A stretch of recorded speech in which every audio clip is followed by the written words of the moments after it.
My name is Samuel Keaton. I am 79 years old, and every morning I wake up in the same creaking wooden bed where my wife and I slept for almost half a century, though now her side has been empty for 9 years. The first thing I hear is the tired tick of the clock on the wall, a heavy antique thing that my father gave me when I retired from the post office. And though it has grown slower with age, it still counts the seconds more faithfully than my own. Children do. When I swing my legs off the bed, it takes me several minutes to straighten myself because my knees, swollen with arthritis, no longer respond as they once did. I shuffle toward the kitchen, touch the table with the palm of my hand as I pass, and then start the familiar ritual of making coffee in the percolator, the way my late wife, Marjorie, used to prepare it. I grind the beans too finely. I let the water boil too long, and I never quite manage the aroma she achieved. But still I perform it every morning because it is the only piece of routine that makes me feel she is not entirely gone. I stand at the window with the chipped cup warming my fingers, looking out at the empty street of my small Midwestern town, where the mailboxes are decorated with faded stickers of American flags, and where the lawns are carefully trimmed by men, younger than me, who do not wave when they see me anymore. I used to know everyone on this street, used to shovel their driveways in the winter and sit on porches in the summer evenings. But most of them are gone now, replaced by families who are too busy to notice an old man walking by. I have lived in this house since 1968, when Marjorie and I scraped together enough money for the down payment. Back then, the walls smelled of fresh paint and our hopes for the future, and when our daughter Eleanor was born, I planted a maple tree in the backyard, promising that it would grow with her. The tree is still there, tall and wide, shading most of the yard, but Eleanor no longer comes to sit beneath it. She is 50 now, married to a man named Craig, and they live in a large suburban house across town. They visit rarely, and when they do, the conversations feel less like family gatherings and more like business meetings, where I am expected to listen and nod while they explain what is best for me. My 2 grandchildren, Nicholas and Grace, are in their 20s, and though I remember teaching them how to ride bicycles and grilling hot dogs for them in the backyard, they no longer send Christmas cards or call on my birthday.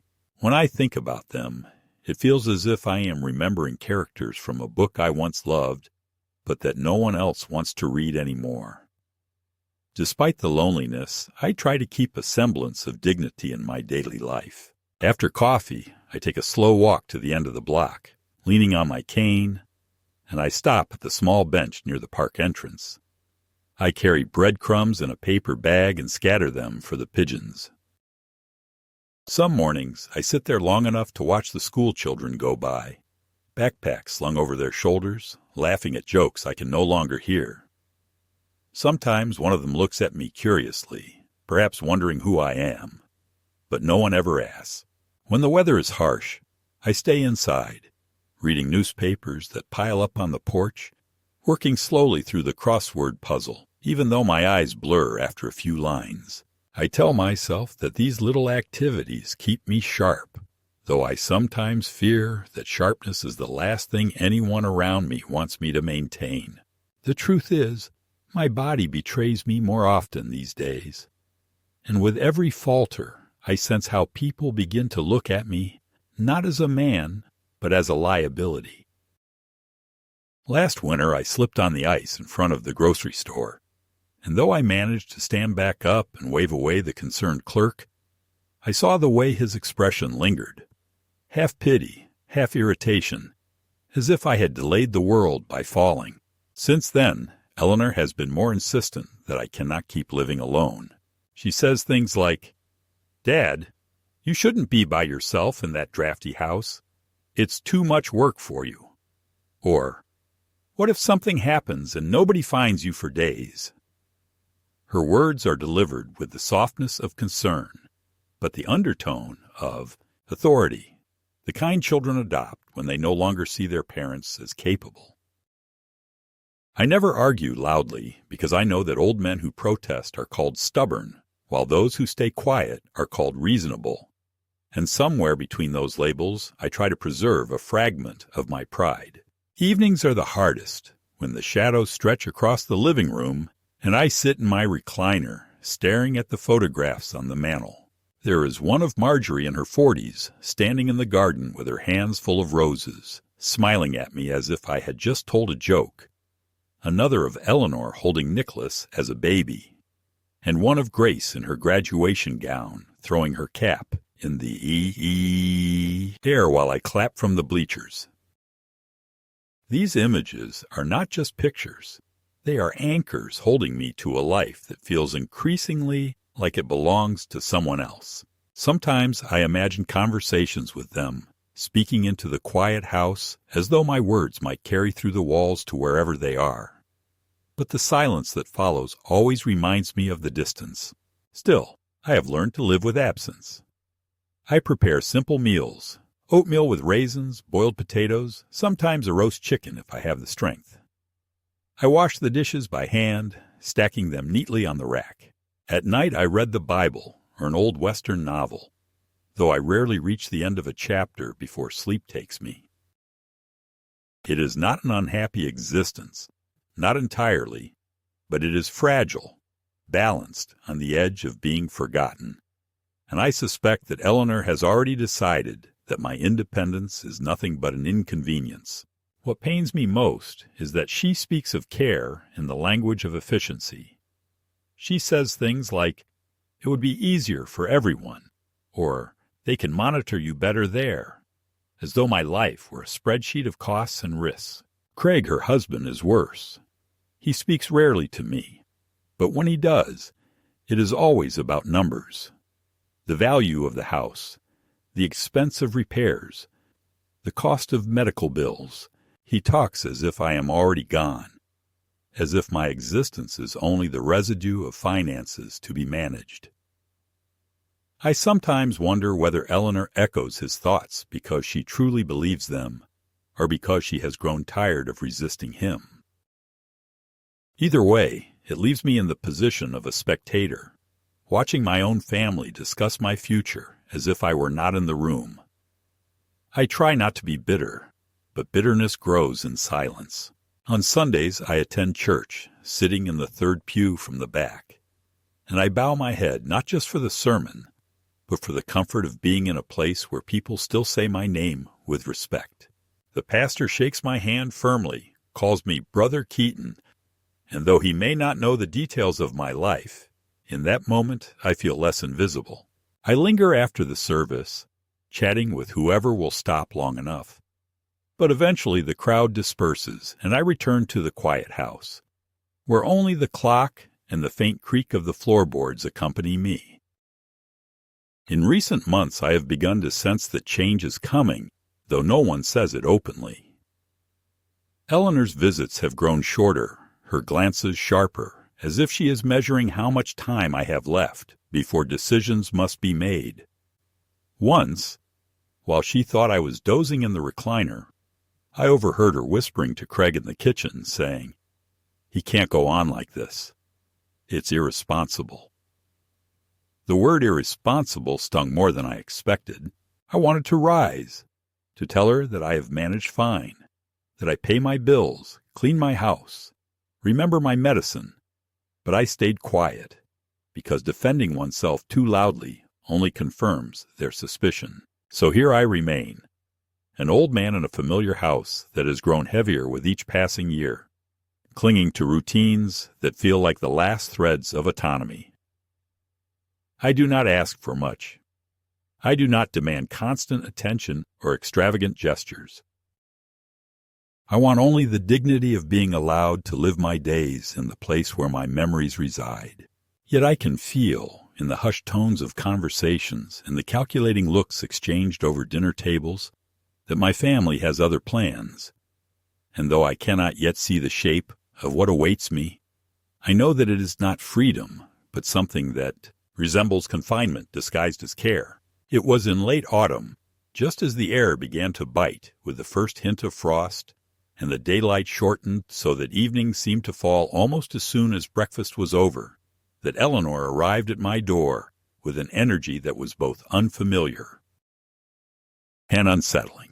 She wore a wool coat too fine for ordinary errands and carried herself with the brisk decisiveness of someone who had already made a decision before opening her mouth.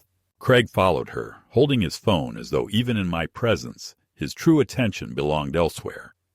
And though he smiled, it was the kind of smile people reserve for unwanted obligations.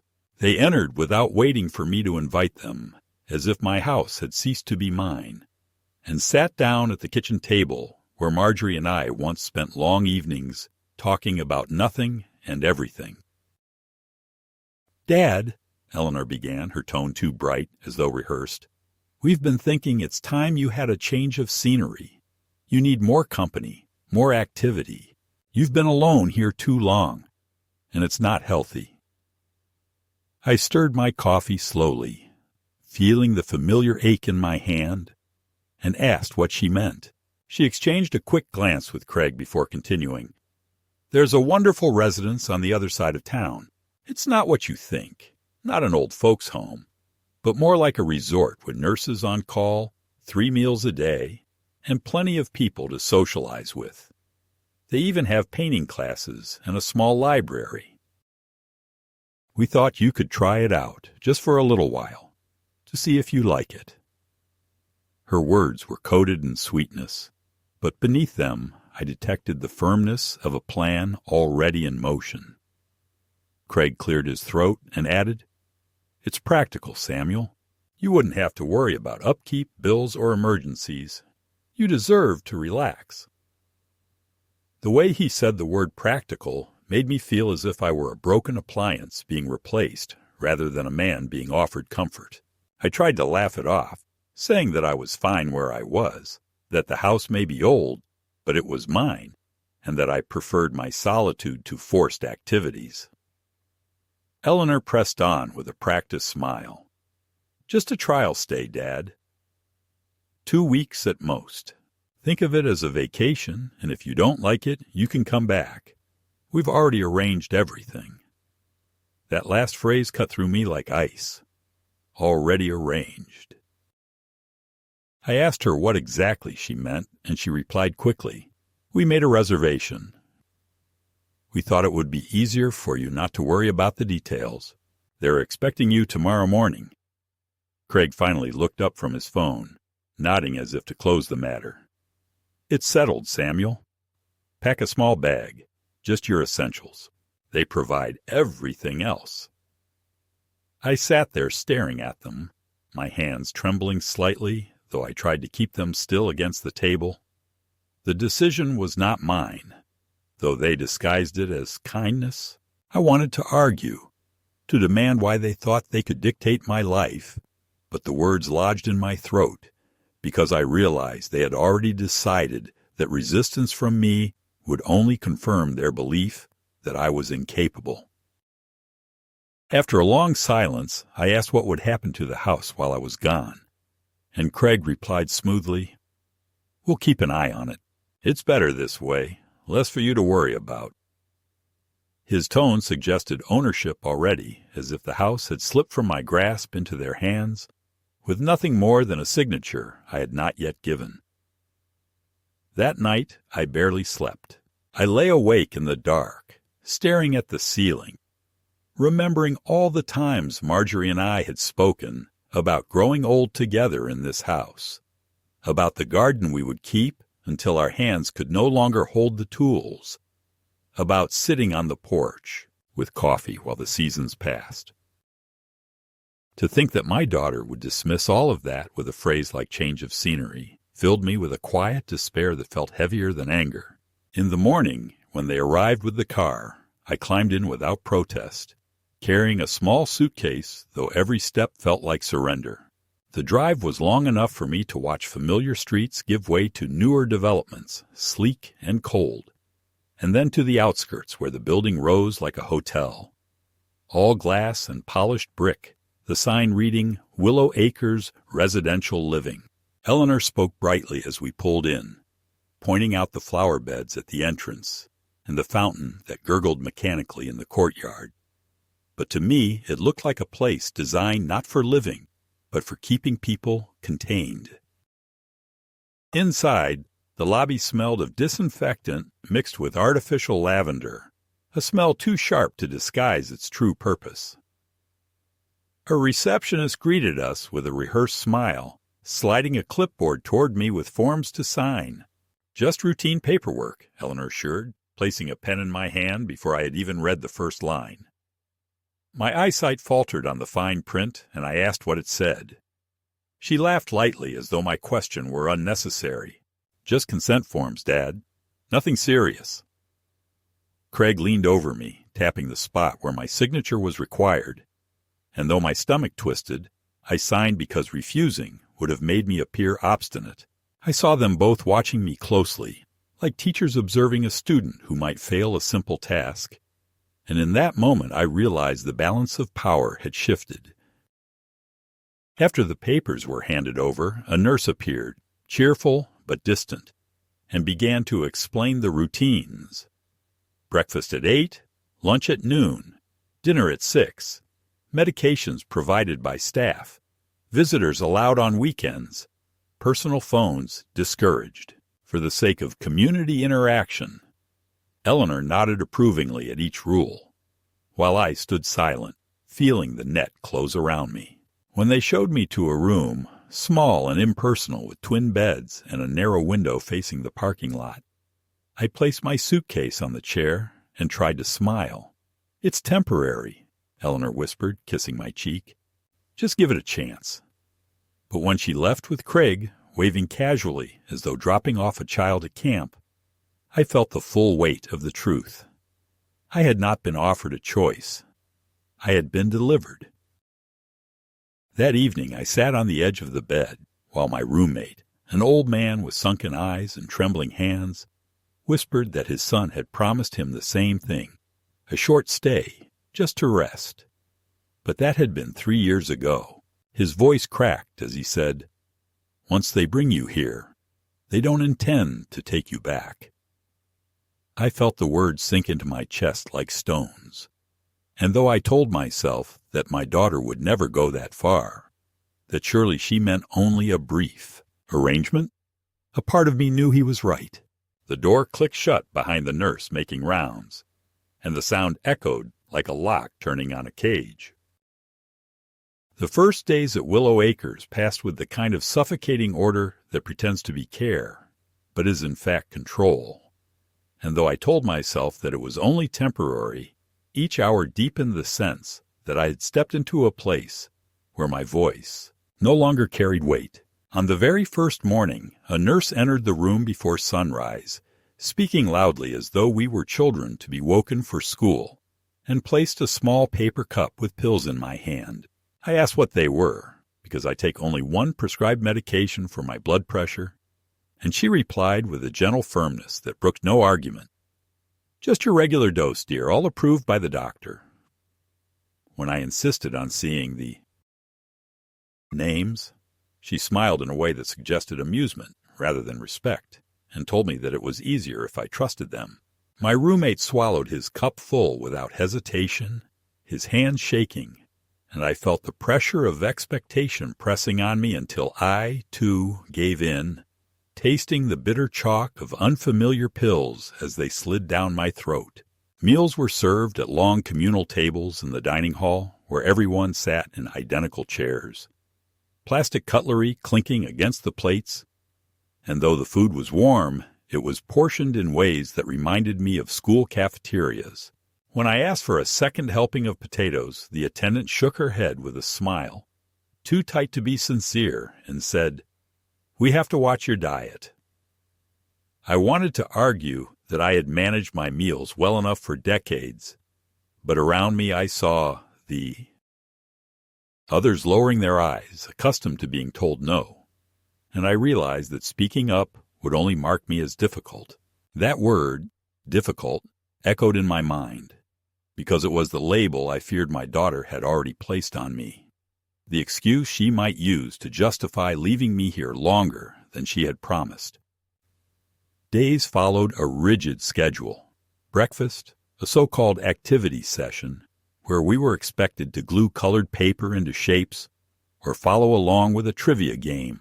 Then lunch, a mandated rest period, and in the afternoon, another round of community engagement. I tried once to skip one of these sessions, telling the staff I preferred to read in my room. But within minutes, a nurse arrived with a clipboard reminding me that participation was mandatory and that isolation was not healthy. She guided me by the elbow with the firmness of someone accustomed to compliance, and when I resisted, she lowered her voice and whispered, "If you don't cooperate, it will be noted in your file, and your family will be informed." The implication was clear. My daughter would be told that I was unmanageable, and the thought of giving her further justification to extend my stay silenced me. It was in those first weeks that the subtle humiliations accumulated, each one small enough to be excused if taken alone, yet together forming a weight that pressed heavily on my spirit. They removed my wallet on the first evening, explaining that valuables were better kept in the office for safekeeping, and though they gave me a claim ticket as if I had checked a coat, I never saw it again. My phone, too, was taken with the explanation that it interfered with community bonding. And when I asked to make a call to Eleanor, the receptionist smiled and said she would pass on a message. Days later, Eleanor appeared for a brief visit, cheerful and hurried, assuring me that everything was fine at the house, that she was only keeping it tidy in my absence, but she did not return the phone or mention when I might come home. When I asked directly whether the 2 weeks were nearly up, she placed her hand over mine and said, "Dad, let's not rush. You're doing so well here. It's good for you." Her words, delivered with that peculiar mixture of affection and finality, left me feeling like a child excused from a question he was not meant to ask. At night in the shared room, I listened to my roommate whispering through the dark. He told me that his daughter had once promised the same short stay, a trial, and that now his mail was redirected here, his bank card managed by someone else, and his old house sold. His voice trembled as he said, "They make you look confused. They write things down in the file, and soon the world believes them, not you." I wanted to tell him that my Eleanor would never go that far, that she was only being cautious, but the conviction in his tired voice unsettled me. The first real crack in my trust appeared when I noticed the way staff spoke about me, not to me, but over me, as though I were invisible. During one mealtime, I overheard 2 aides standing near the table, one saying, "He's still resistant, doesn't follow the routine well," while the other replied, "Don't worry, it'll be documented. The daughter already signed the preliminary request." For guardianship, the words jolted me like a slap, though I pretended not to hear, chewing slowly on the overcooked chicken, my heart racing. Guardianship was not a word thrown about casually. It meant control, it meant legal authority to decide where I lived, how I spent my money, what treatment I received. I wondered if I had misheard, if exhaustion was twisting their words, but the certainty in their tone lingered. When I finally confronted one of the nurses, asking directly whether such papers existed, she gave me a smile so rehearsed it was almost theatrical and said, "Mr. Keaton, you must be mistaken. Everything here is for your own safety." That phrase, "for your own safety," echoed in my head for hours. Safety had become a weapon, an argument against freedom, and every time it was uttered, it stripped away a fragment of my dignity. The pattern grew clearer with each day. Restrictions justified by health, condescension disguised as affection, silence from my daughter whenever I pressed for details. My letters to Nicholas and Grace, written in longhand and left at the reception desk with the hope that they would be mailed, were never acknowledged, and I began to suspect they were never sent at all. Once when I asked about them, the receptionist glanced down at her screen and muttered that young people were busy, that I should not expect too much. The most wounding moment came one afternoon when Eleanor visited with Craig. We sat in the lounge, where a television blared a game show none of us watched, and as I tried to explain that I wanted to return home, Craig interrupted with a chuckle, saying, "Dad, don't you remember? You agreed to stay longer because it was easier for everyone."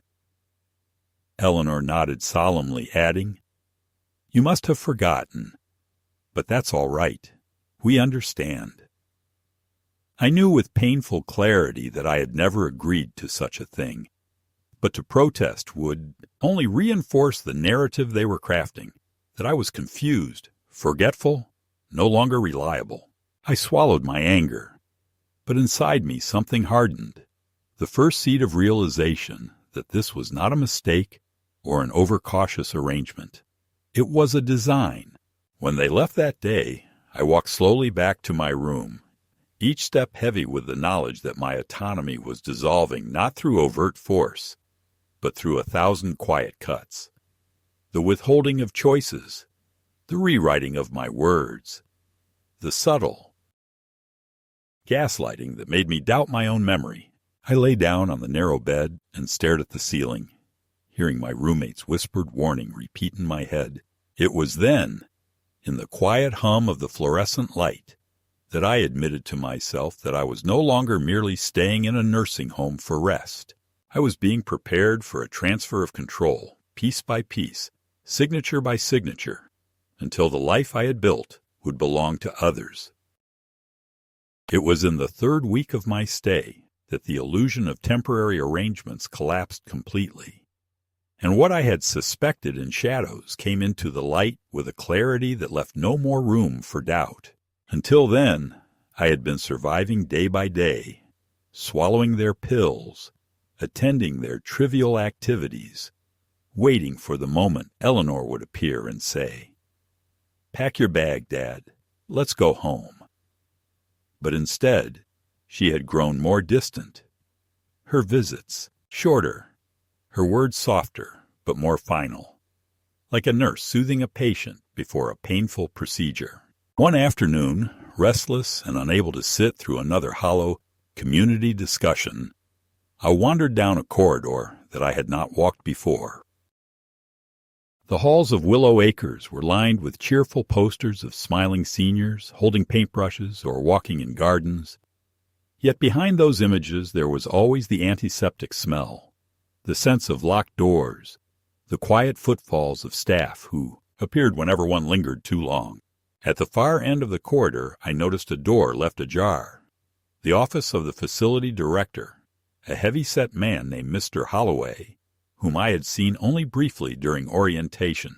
Curiosity, or perhaps desperation, guided my steps closer, and when I heard no voices inside, I slipped through the opening just far enough to see the papers spread across his desk. What caught my eye first was not my name, but the familiar block lettering of Eleanor's, neat and precise, on a document stamped with the seal of the county court. I moved closer, heart pounding in my ears, and there it was in black ink, a petition for guardianship, listing me as mentally impaired, unable to manage finances or personal care. Beneath her name was Craig's, signed as a supporting witness, attesting to episodes of confusion, aggression, and memory lapses. My knees nearly gave way beneath me, because though I had feared something of this nature, seeing it in official print turned dread into reality. I scanned further and saw attached statements from the staff, notes describing incidents that had never occurred. Patient refused to bathe, claimed the year was 1985, one note said.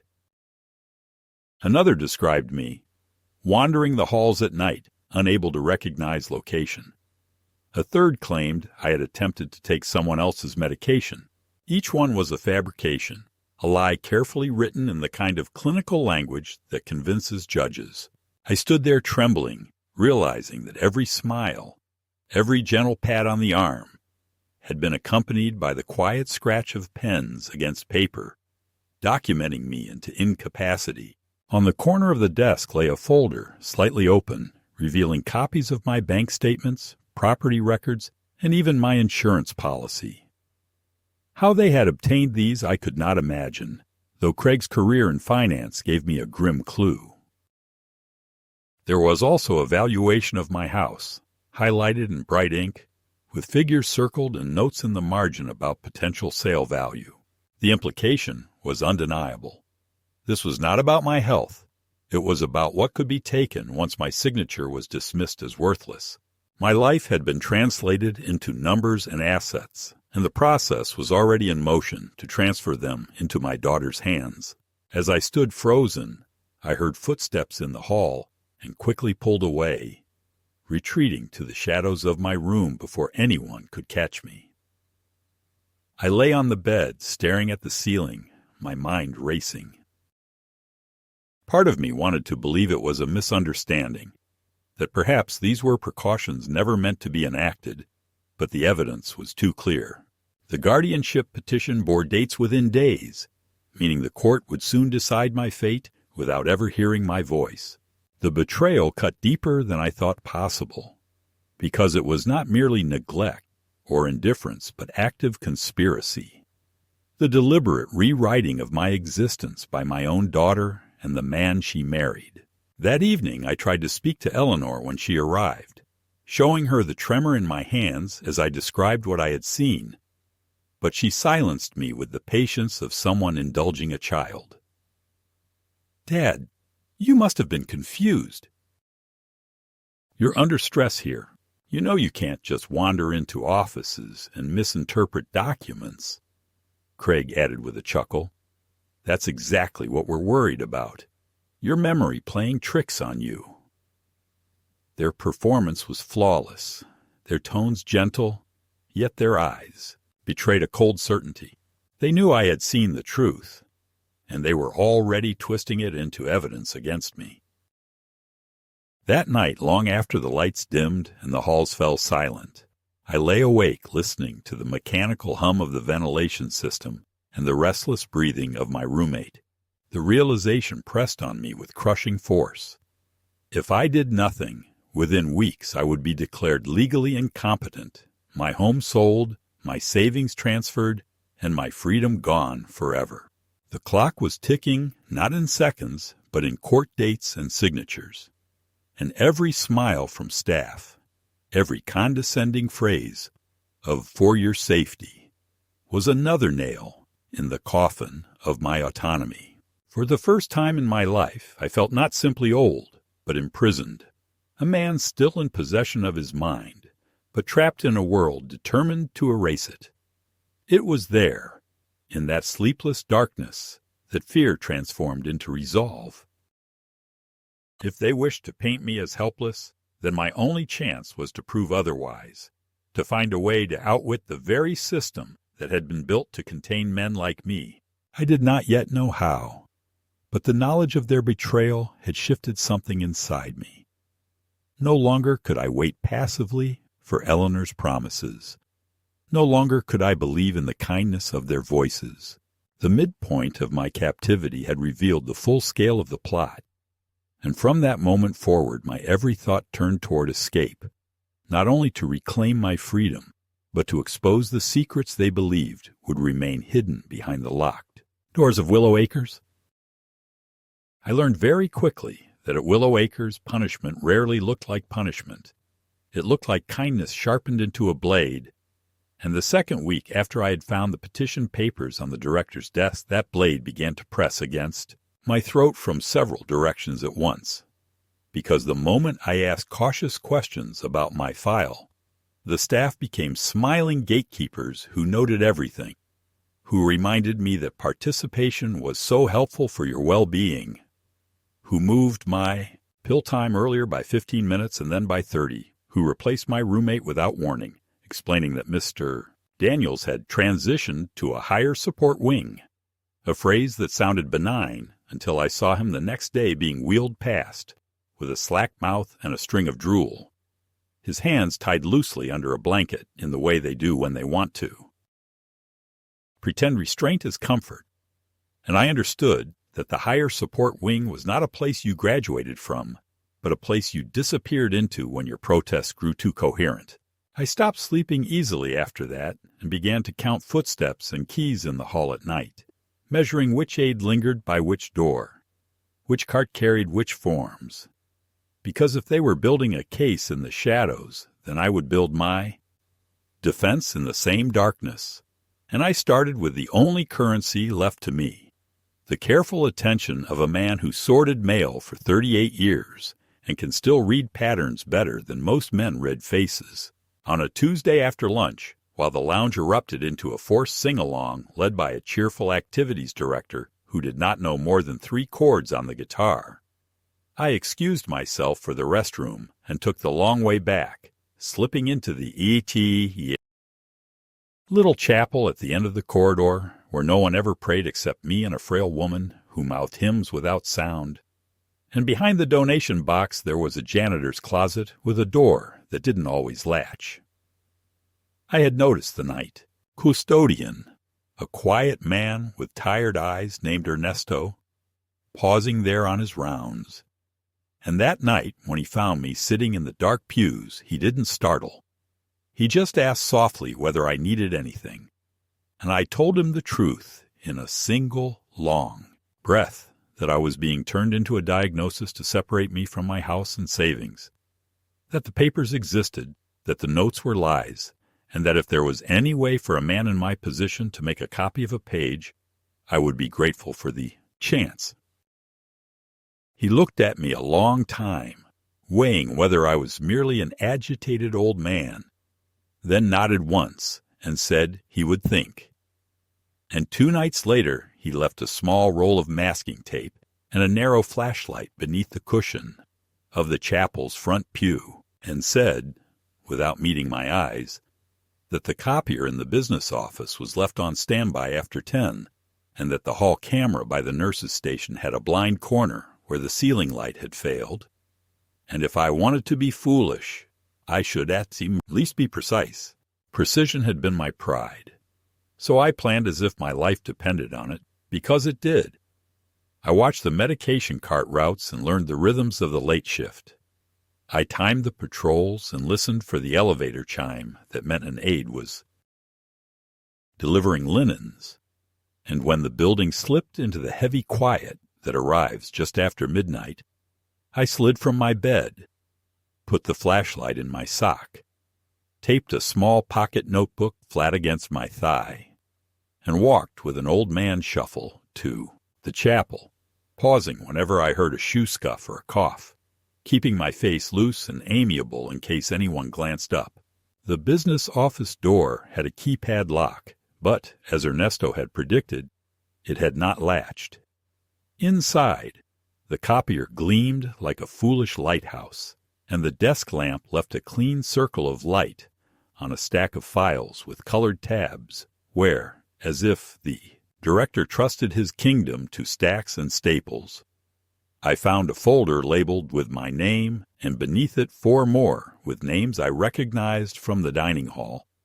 And when I opened mine, my stomach clenched in a dry cramp because the pages were thick, with entries written in the tidy, slanted hand of Nurse Albright, documenting fantasies as if they were observations, while clipped to the back were photocopies of my bank statements and a printout of an email chain between Mr.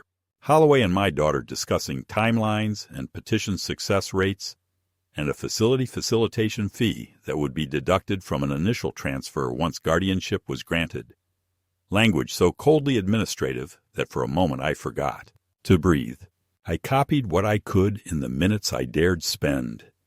The petition draft with its list of supposed episodes, the email where Craig promised to expedite an appraisal, a ledger page that made my hands shake, because on it, in the same column as my name, were several dates and dollar amounts labeled placement bonus, and next to those numbers, in parentheses, the surnames of sons and daughters whose smiles I had seen in the lounge on visiting days, and it became sickeningly clear that Willow Acres did not merely accept the helpless, it cultivated helplessness as a line of revenue and shared the harvest with families who were happy to call theft a care plan. I folded the warm copies into the waistband of my pajama pants and slid back through the dim hall with my old man's shuffle. But when I turned the final corner, I heard the squeak of rubber soles and the murmur of voices, and realized that a night, nurse and an aide were at the desk reviewing charts, and I had one chance to avoid being discovered out of bounds with contraband. So I let my knees soften and collapsed slowly against the wall, groaning and calling out that I felt faint. And in the flurry that followed, with the blood pressure cuff and the cold stethoscope and the cluck of concern, no one thought to pat down the waistband of a sleepy man's pajamas. The next morning brought a new blow dressed as routine.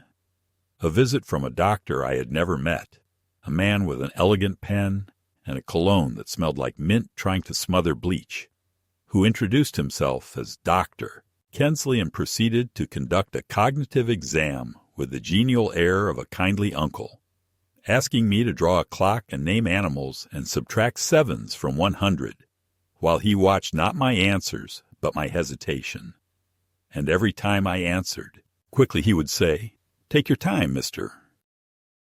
Keaton, accuracy over speed," which slowed me enough to look less crisp on his form. Afterward he patted my shoulder and told the nurse, just loudly enough for me to hear, that I showed clear signs of sundowning and executive dysfunction. And I understood that the test had not been designed to measure my mind, but to frame it. I asked for a copy of his notes, and he smiled indulgently and said copies were for families, not residents. Then mentioned the Maple Wing with its quiet rooms and extra attention and locked doors. And I thought of Mr. Daniel's slack mouth and told myself that no matter how sharply they wrote, no matter how sincerely they lied, I would not be wheeled behind those doors. It is a strange thing to feel hunted while moving at the speed of an old man, to feel urgency burn in the same body that insists upon slowness. But my life had become a series of small races against a paperwork machine. So I hid the copies inside my Bible. No one checks the old man's Bible. And as a further precaution, I slipped the ledger page into the thin cardboard backing of my framed photograph of Marjorie, which hung at my bedside, where it looked like nothing more than an old man's private shrine. I wrote a letter by hand to an attorney I had known years ago when we refinanced the house, a patient man named Harold Buckley, who had once told me that paper can be a weapon, but also a shield. And because I had no stamps and no access to outgoing mail that wasn't screened, I asked Ernesto for one more reckless favor, which he granted without a word, tucking my envelope into his jacket with the same careful motion he used to carry a glass vase. In the letter, I told Harold everything: the petition, the doctor's performance, the ledger of bonuses, and I wrote not with outrage, but with the sort of crisp detail that convinces judges and persuades men who have forgotten how to be shocked. And then I waited, because waiting is what the old must perfect if we are to survive the plans of the young. The facility struck back in small ways, designed to look like guardianship of my health. My pill cup grew heavier, my afternoon nap was encouraged. My walk in the courtyard was shortened because the air was too brisk. And a new note appeared by my doctor reminding staff that I have a tendency to perseverate on delusional themes regarding finances. A sentence exquisite in its cruelty because it anticipated the truth and labeled it madness before it reached any ears. When Eleanor visited, she brought a plastic container of cut fruit and a smile that trembled at the edges. And when I began to describe the documents, I had seen her eyes flick to the cameras, and she pressed my hand as if to comfort me, while whispering that stress can do strange things to memory at my age, that I should trust the professionals, that we all wanted what was best for me. And I answered her with the gentleness of a man who has just heard a weather forecast for a storm that has already arrived. Craig, as always, was more direct. And when Eleanor stepped away to take a call, He leaned close and said in a low voice that fighting this would only make things worse, that I would paint myself as unstable, that cooperation would ensure comfort, and when I asked him, in the same low voice, whether the word bonus meant comfort to him, he blinked once and smiled in a way that told me I had not misunderstood a thing. If there was any moment that forced me past caution into risk, it was the afternoon I discovered that my granddaughter Grace had stood at the front desk and been turned away. I did not learn it from staff, who told me blandly that no one had asked for me, but from a small envelope that I found in the shred bin beside the copier during one of my nervous late-night passes. A pretty envelope with a flower printed on the corner, addressed in a hand I remembered from birthday cards, and inside was a letter folded around a single photograph of her with Nicholas at Thanksgiving, both smiling, and in the letter she wrote that Mom had said I needed rest, that she wanted to see me but had been told visits upset me, and she added a phone number with the note that if I felt up to calling, she would pick up any time, and that small mercy of being remembered filled my eyes. But it also told me that the story being told about me had exceeded even Eleanor's need for comfort and had been weaponized into a lie that barred the only two people who might have noticed the cage being welded around me. I copied the letter, returned the original to my Bible, and understood that I now had two kinds of proof, the financial incentive and the human suppression, and that together they made a story even the polite might call ugly. The staff must have sensed the tightening of my will, because the next day the Nurse Albright arrived with an apologetic nod and an order for a new medication to help me settle, and the pill was larger and chalkier, and after I swallowed it a warm fog came up through my limbs and pooled behind my eyes, and for hours I moved as if the floor had tilted, my tongue heavy, my thoughts drifting just out of reach. And when I woke after dinner with a wool blanket tucked under my chin, I realized that if they could not discredit my words, they would dim them at the source. And that night I did not go to the copier. I did not meet Ernesto. I lay awake and let the fog thin until my mind returned. And then I hid the new pill beneath my tongue and spat it into a tissue when the nurse left. And I began to keep those tissues in the lining of my shoe as insurance against the claim that I had complied and calmed. A small cache of proof that I had been more alert than they wished. What I had not anticipated was the speed with which the legal machinery would grind forward.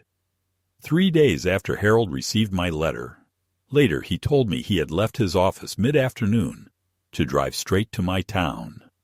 The old stubborn man, who still believes in errands done in person, Mr.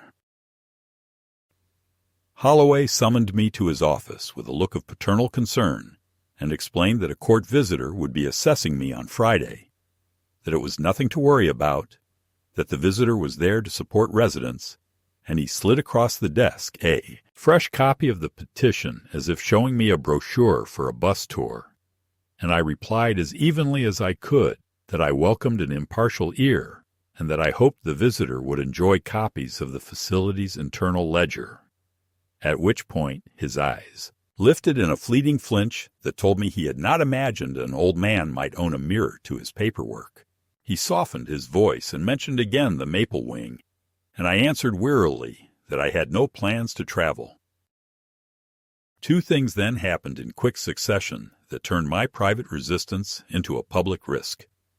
First, Harold arrived in the lobby at 10 in the morning with the clean fury of a man who is red enough to act, asking to see me as my counsel, and the receptionist, unprepared for an attorney instead of a worried child, tried to argue policy, which Harold countered by asking whether they wished to explain to a judge why a resident was denied legal access during a guardianship proceeding. Second, as if some inner alarm demanded retaliation, Mr. Holloway ordered a behavioral hold after I declined my afternoon medication, and 2 aides escorted me to the medical room where a nurse prepared an injection, and only the sudden appearance of Harold in the doorway, speaking politely but firmly, about consent and records and court orders, disrupted the little scene. And in the pause that followed, I saw clearly how thin the line was between an old man's autonomy and a syringe. The hold was withdrawn with apologetic murmurs, the nurse's smile returned to neutral, and Harold, without moving his eyes from the staff, asked me in a steady voice whether I felt able to sign a limited power of attorney for the sole purpose of defense against a guardianship petition. My hand shook, not from weakness, but from the gravity of the moment, and I signed. And when he placed his briefcase on his knee, I heard the faint clink of glass, as if a door had opened to air. By nightfall the balance had shifted, but the danger had doubled, because while Harold had secured a temporary stay pending the court visitor's assessment and requested copies of my medical notes, the staff responded by tightening routines until each hour felt like a test, and Mr. Daniels did not reappear, and neither did the woman who mouthed hymns in the chapel, and the maple wing seemed to throb like a heart you pretend not to hear when you lie awake. I understood then that exposure would require more than documents. It would require a crack that let daylight in, and daylight would not penetrate while I remained a cooperative resident behind a receptionist's smile. So the second escalation was not only the gathering of proof, but the acceptance that escape itself would be part of the evidence, because a man labeled incompetent who navigates his way out of a locked routine to a hospital or a police station becomes a contradiction. The paperwork cannot easily swallow. I began to work backward from that truth, tracing routes in my head between doors and elevators and service exits, memorizing the timing of meal carts and the precise minutes the night crew loaded laundry. And I asked Ernesto a final favor I knew could cost him his job, which he granted with a sigh that sounded like prayer, handing me a small visitor's badge on a retractable clip, the kind that opens the side entrance by the dumpsters when the sensor is slow and everyone is tired, and I tucked it into the hem of my robe and told him that even if I failed, I would make noise enough to be heard. Before any of that could happen, however, I needed one more thing to harden the case into something a court visitor could not pretend was a misunderstanding, and that arrived unexpectedly when a resident's son, an accountant with a loud tie and a nervous habit of tapping his car keys against his thigh, stood at the front desk arguing about bills, his voice rising until even the television in the lounge seemed to pause. And after he'd left, I saw the receptionist toss a crumpled printout toward the bin and miss, and while the others busied themselves, I wandered close and picked it up and discovered a fee schedule with a column labeled Family Incentives, tiered depending on length of stay achieved before guardianship, numbers so bald they almost looked like a parody, and at the bottom a disclaimer in small type about independent community partnerships, which must have been their term for whoever filed the false medical notes that greased the skids. I tucked the paper under my shirt and felt, for the first time since Eleanor's cheerful invasion of my kitchen, that I had gathered enough truth to be dangerous, and that if I could move my body through one door at the right hour, I might yet make it to a kind of morning. The night before the court visitor was scheduled to assess me, I understood that waiting passively would mean the end of everything. The documents I had copied, the letter I had sent to Harold, even the cache of unswallowed pills hidden in my shoe, all of that would mean nothing if I were quietly shifted into the maple wing and silenced. I had watched too many men vanish that way, replaced by new faces at the dining tables, their names erased in a matter of weeks, as if they had never existed. My escape plan, crude and desperate, had sharpened into necessity, and though my body trembled with age, my mind had never been clearer. I would walk out of Willow Acres before dawn and put the evidence in the hands of someone who could not ignore it. Ernesto's badge felt like a talisman in my palm as I sat in the chapel, whispering prayers I was not sure I believed, waiting for the moment when the shift changed and the halls grew loose with fatigue. At 2 a.m, I rose, straightened my robe, and walked with the slow shuffle of an old man who could not possibly be plotting rebellion. The nurse at the desk glanced up, saw nothing alarming, and returned to her paperwork. I turned the corner, pressed the badge against the side entrance, and when the lock released with a quiet click, my heart surged with a freedom I had not felt in years. The night air hit my face like a baptism, cold, bracing, and alive with the smell of cut grass and damp asphalt. The facility loomed behind me like a prison, its windows glowing in a grid of artificial light, and for a moment I feared an alarm would sound, that guards would pour out to drag me back. But the silence held, broken only by the faint buzz of insects and the distant hum of the highway. I moved quickly, faster than I thought possible, crossing the parking lot and slipping behind the dumpsters where Ernesto had told me the cameras did not reach. My knees screamed with each step, but I pushed forward, clutching the Bible against my chest, where the documents lay hidden. Every shadow seemed like a threat, every gust of wind like a warning, yet the thought of surrendering was unthinkable. I had mapped the route dozens of times in my head, across the service road, through the thin strip of trees, and out onto the main avenue where buses still ran at night. I would take one into town, find Harold's office, and wait on his doorstep until dawn. But as I stumbled out onto the avenue, the headlights of a car washed over me, blinding and sudden, and I froze like a deer. The vehicle slowed, stopped, and the window rolled down. Craig's face appeared, smug even in shadow, with Eleanor beside him, her expression tight with something between fury and fear. My blood turned to ice. They had come for me. "Dad," Eleanor called softly, as if coaxing a child. "What are you doing out here? You'll catch your death of cold." I clutched the Bible tighter. "You're not taking me back." Craig stepped out of the car, his smile a mask of reason. "You're confused. Come on, let's get you inside before anyone notices." "You don't want to make a scene, do you?"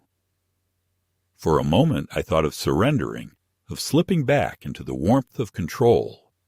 But then I remembered the ledger page with its columns of names, the letter from Grace hidden in my Bible, and the humiliating notes that called me delusional. Something inside me hardened.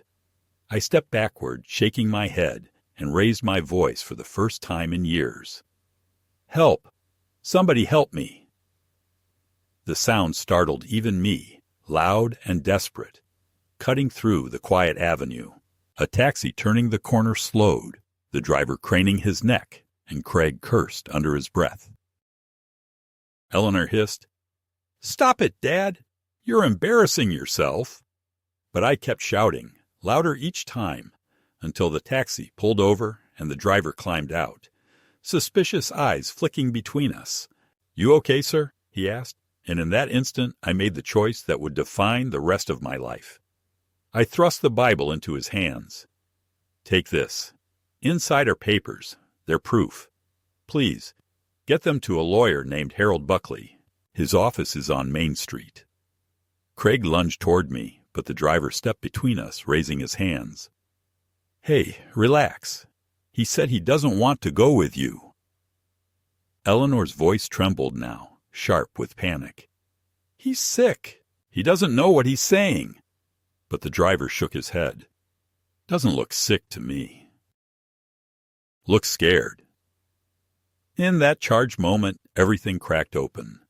Eleanor pleading, Craig calculating, the taxi driver gripping the Bible like it was a weapon, and me standing on the edge of the road, shaking but unbroken. I realized then that the power my daughter and her husband held over me had always depended on silence, on my compliance. And by screaming into the night, I had already broken their spell. Even if they dragged me back now, the evidence was moving beyond their reach. The wail of sirens split the air, summoned by someone who had heard my cries. Blue lights flashed against the trees as a patrol car pulled up. Craig stepped back, his smile vanishing, while Eleanor began to cry in earnest. Two officers got out, their flashlights slicing through the darkness. One of them asked me directly, "Sir, Are you in danger? I steadied my breathing, wiped the sweat from my forehead, and answered with a clarity that surprised even me. Yes, from my own family. And with those words, the tide turned. The officers separated us with the gentle firmness of people who have seen family love turn into something less noble. And while one asked Eleanor and Craig for identification and listened to their overlapping explanations about stress and forgetfulness and late-night wandering, the other guided me into the back seat of the patrol car. Not to lock me in, but to let me sit, to breathe, to speak without being stared down. I told him everything in a single long current, how the residents had taken my phone and wallet for safekeeping, how a doctor I had never met had turned a simple clock drawing into a diagnosis, how a folder on the director's desk contained a guardianship petition bearing my daughter's neat signature, how the ledger recorded placement bonuses alongside the names of sons and daughters who smiled on visiting days, and how a janitor named Ernesto had watched men disappear into the maple wing and could no longer keep quiet. The officer did not argue or placate. He only asked where the papers were, and I pointed at the taxi idling behind us while the driver held my Bible to his chest like a choir book. And the officer took the book carefully, slid the copies back inside, after a quick look, and said we were going to the hospital, not the residence, because a doctor without a financial stake would be the one to make the next note in any file bearing my name. In the emergency room, I repeated my story with steadier breath, and the hospitalist, a woman with kind eyes who had no contract with Willow Acres, evaluated me the old-fashioned way. Conversation, orientation, a gentle but thorough inventory of my history. She wrote that I was lucid, that I showed no signs of dementia, that I knew the date, the president, my address, the names of my grandchildren, and the difference between protection and captivity. She signed the note and handed a copy to the officer who called Adult Protective Services and then Harold, who arrived before dawn with his tie askew and the look of a man who had driven through the night, because sleep could wait, but paperwork could not. By noon, he had filed an emergency motion for a protective order preventing my return to Willow Acres and a request for the court visitor to meet me at the hospital under neutral supervision. By evening, he had walked a detective through the copies had smuggled out, including the email chain that no one would be able to explain as a misunderstanding. And by the time the sun dropped behind the hospital's parking lot lights, Mr. Holloway's confident baritone on the reception line had shifted into terse denials given through counsel, while Nurse Albright called in sick and the family incentives page disappeared from the billing system, but not from the printer tray where I had found it. The hearing a week later did not feel like vindication so much as a long exhale after a season of breath-holding. The court visitor spoke first, describing his interview with me at the hospital and the hospitalist's independent note. Harold spoke next, laying out the timeline and dropping each exhibit into the record with the calm of a man who knows that truth becomes heavier when placed on the table in public. I spoke last, not as a lawyer, but as a father, telling the judge that I would not ask the court to punish my daughter, only to protect me from the erosion of my voice, because silence is the first step of dispossession. The judge listened without impatience, read for several minutes, and then denied the petition for guardianship with prejudice, ordered an investigation into Willow Acres by the State Health Department and the Attorney General's office, and granted a narrow restraining order prohibiting Eleanor and Craig from controlling my communications or finances. In the weeks that followed, the residence paused its cheerful advertisements, Mr. Holloway was placed on administrative leave and then arrested on a charge with more words than mercy, and Nurse Albright surrendered her license while promising to cooperate. Ernesto sat across from me in a diner and asked if he had done the right thing. and I told him that some men live their whole lives without ever being certain. But he could eat his eggs knowing he had chosen daylight over the tidy comfort of shadows. A reporter from the local paper called after the filings became public and asked for a quote, and I kept it brief because I am not a man for speeches. I said I had been treated like a policy instead of a person, that the price of safety should never be the loss of one's name, and that the door that keeps an old man from falling should not also keep him from walking. Grace visited me at the hospital with timid steps and fierce eyes, and brought Nicholas 2 days later, and the three of us sat with styrofoam cups of coffee while I told them what had happened, leaving out nothing and demanding nothing. And when Grace cried, she did not cry like a child, but like a woman who has realized the silence she accepted was a silence that cost someone else his freedom. Eleanor did not come that week or the next. She called Harold instead and then called me, and our conversation went on for nearly an hour without raising our voices, because there is a kind of exhaustion that takes the drama out of even the worst confrontations. And she said that Craig had handled the paperwork and she had trusted him, that she had believed the staff because it was easier than believing that her father still knew his own mind, and that she was sorry in the way people are. Sorry when they finally see the face of what convenience has made them capable of. I told her I did not know when or whether the thread between us could be mended, that forgiveness is an act and not a phrase, that she would need to make choices without kickbacks or shortcuts, and that for now the most loving thing we could do for each other was not to pretend. I left the hospital by the front doors, not in a wheelchair but walking, and moved into a small apartment over a shop near the library, the kind of place a retired postman can navigate without a map. Harold set up a modest trust with me as my own trustee and a professional as the backup, not because I doubted myself, but because it is good to put a lock on the gate you intend to guard, and he helped me draft a new advance directive that said with absolute clarity that "for my safety" was never to be used as a synonym for "without my consent." On Sundays, I sit 3 pews from the back again, and on Tuesdays, I volunteer at the little postal museum 2 towns over, explaining to 4th graders how a letter finds its way home and how a trained eye can tell the difference between a smear made by rain and one made by a careless hand. Once a week, Grace meets me at the diner that does not pretend to be anything but mortal. We order the special, and we talk about her classes and about nothing at all, which is sometimes the purest form of love, because it asks for no accounting. I write letters now that I send to myself, a habit that would have embarrassed me when I was young, but that cheers me in old age. I write the day plainly, and I write what I know, so that the clock in my kitchen ticks without hurry, that the maple outside my window drops gold as if it has a bank that cannot be emptied, that rooms are only cages when the keys belong to someone else, and that a man can be locked away for fun only by people who have forgotten what fun is, mistaking power for amusement and paperwork for care.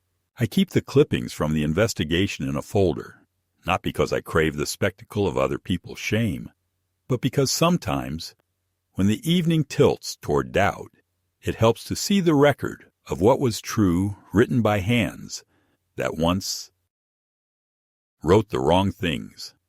And I remind myself that I did not escape to become a crusader, only to live the days I have left with my name intact. When I make coffee in the morning, I hear the clock steady itself, and I think of doors opening and of the taxi driver who held a stranger's Bible, like a promise. And I say a small prayer without asking for anything, a prayer of plain thanks that the secrets they counted on staying buried now live in files stamped with the state seal, that the men and women still at Willow Acres are being seen with eyes that notice, and that whatever time remains to me will be mine to spend on walks and letters, and the ordinary holiness of being allowed to choose when to turn out the light.